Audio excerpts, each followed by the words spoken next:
Will the government shut down?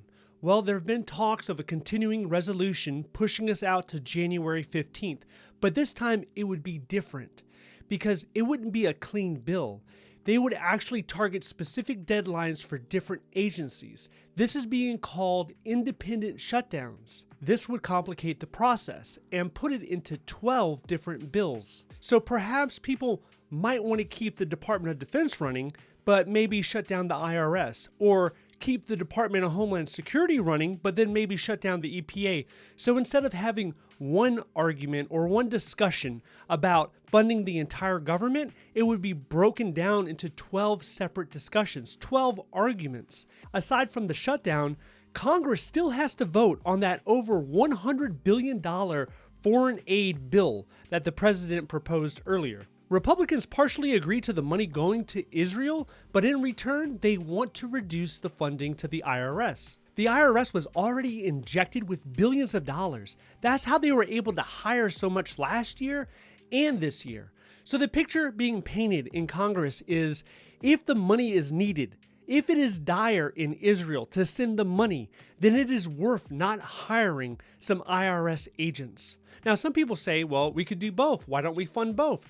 Well, what I think is the primary concern of the taxpayers' money should be in this country. It should be improving our infrastructure, developing some of the necessary social programs. It should be going to the United States first before it goes to another country, before it goes as foreign aid. We don't know exactly what happens with that money once it goes overseas. We lose a certain degree of oversight with that money. Now, since shutdowns are so disruptive, they actually impact millions of people across the country because several hundred people in Congress, they can't come to an agreement.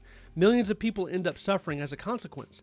So some senators got together and say, you know what, let's end shutdowns completely so that they do not exist. And what would happen is the agencies would be funded at the previous year's level until a spending agreement could be reached. So this was truly a bipartisan effort. There was one Republican and there was one Democrat. They came together and they voted on this measure. This act was called the Prevent Government Shutdowns Act. But it was rejected in a 56-42 vote that required 60 votes for approval. When it comes to the question of, is the government shutting down? Will it shut down? The answer is unclear right now. There is no forcing mechanism to force the lawmakers to stay in DC until they reach an agreement. Some of the people that I speak to, that I talk to on a day-to-day basis, they believe it's highly likely that it will probably shut down for at least a few days, if not a few weeks, because of the contentious environment that's going on in DC right now. Now, when a government does shut down, this is going to impact not only the 2 million federal employees, it will also impact potentially soldiers, sailors, Marines. There was a time I was in the military, the government was about to shut down, and we were instructed and told, hey, listen, you might not get a paycheck. The next pay period, you might not get any money. Even though money doesn't hit your bank account, you will still put on the uniform, you will still come to your duty location and perform the duties that are assigned to you. They're instructed that.